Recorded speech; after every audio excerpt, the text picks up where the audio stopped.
Dünyanın hər yerində olduğu kimi Rusiyanın paytaxtı Moskva şəhərində yaşayan Əhl-i Beyt aşiqləri Ərbəyin günü mərkəzi cümə məscidinə cəm olaraq İmam Hüseyn əleyhissalama əza saxladılar. Rusiyanın paytaxtı Moskva şəhərinin mərkəzi cümə məscidinə cəm olan İmam Hüseyn əzadarları ənənəyə sadiq qalaraq bu ildə Ərbəyin əza məclisini böyük izdihamla qeyd etdilər. Bu il keçirilən əza məclisinin fərqli cəhətlərindən biri də Moskva ətrafında olan şəhər və qəsəbələrdən möminlərin əza məclisinə təşrif buyurması idi.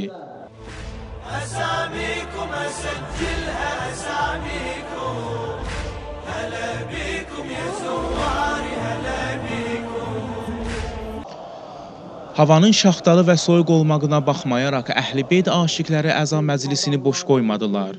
Məclisə cəm olan əzadarların çöhrələri kədər və hüznə bürünmüşdü. Ərbəyin məclisində iştirak edən ruhanilər Kərbəla məktəbinin mahiyyətindən və əza məclislərin insanın həyatında olan təsirindən danışdılar.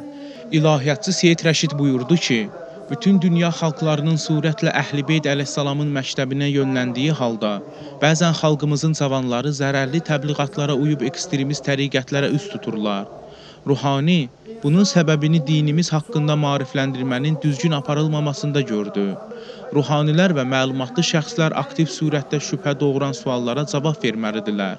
Seyid Rəşid vurğuladı ki, bəzən əza məclislərində Kərbəla məktəbini aşılamaq əvəzində bütün diqqəti ehsan süfrələrinin qurulmasına yönləndirirlər.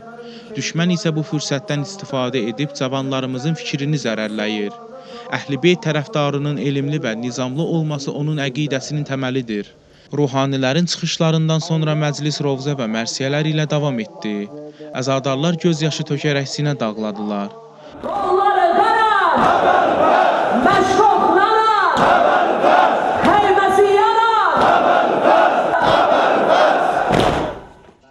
İmam Hüseyn əleyhissalamın Ərbəyin münasibəti ilə Rusiyanın ikinci paytaxtı sayılan Sankt-Peterburq şəhərində də əzadarlıq məclisi keçirildi. Əzadarlar Sankt-Peterburq şəhərində fəaliyyət göstərən Əhl-i Beyt cəmiyyətinin Hüseyniyyəsinə cəm olaraq əza saxladılar. Əza məclisində çıxış edən ruhanilər Kərbəla qəhrəmanlarının şücaətindən və Allah yolundakı fədakarlığından danışdılar. Rusiyanın paytaxtı Moskva şəhərinin mərkəzi cümə məscidində İmam Hüseyn əleyhissalam və Kərbəla şəhidlərinə 40 mərasimi keçirdirik və bu 40 gün ərzində biz demək olar ki, hər gün ya məsciddə, ya restoranlarda, ya kafelərdə bu məclisləri davam etdirmişik. Rusiyanın hər yerində də belə olub və dünyanın hər yerində də belədir. Biz buradan bütün dünya müsəlmanlarına, məxsusən Əhl-i Beyt tərəfdarlarına başsağlığı veririk və buradan Moskvadan salamlarımızı göndəririk.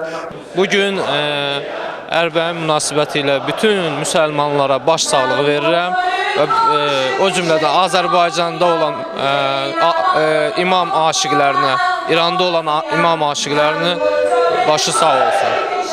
Bildiyimiz kimi bu günləri İmam Hüseyn əleyhissalamın Ərbəyin günüdür. Səfər ayının 20-si. Mən əvvəlcə bu fürsətdən istifadə edib, başda İmam Zaman ağa olmaqla bu ağırlı münasibətlə bütün dünya müsəlmanlarına, xüsusilə Hüseyn aşiqlərinə başsağlığı verirəm. İmam Hüseyn əleyhissalamın bir gündə milyonlarla insanın ziyarət eləməsi dünyanın hər yerində əvvələn İmam Hüseyn əleyhissalamın Kərbəla məktəbinin qalib olmasını göstərir. İkinci isə bundan əlavə bütün dünyaya bir mesaj verir ki, İmam Hüseyn əleyhissalamın davamçıları Kərbəlanı başa düşüb, onlar da İmam Hüseyn əleyhissalam kimi Allah yolunda, müqəddəs amal uğrunda hər nəyindən keçməyə hazırdılar. Xəyal Müəzzin, Səhər Beynəlxalq Televiziyası, Moskva.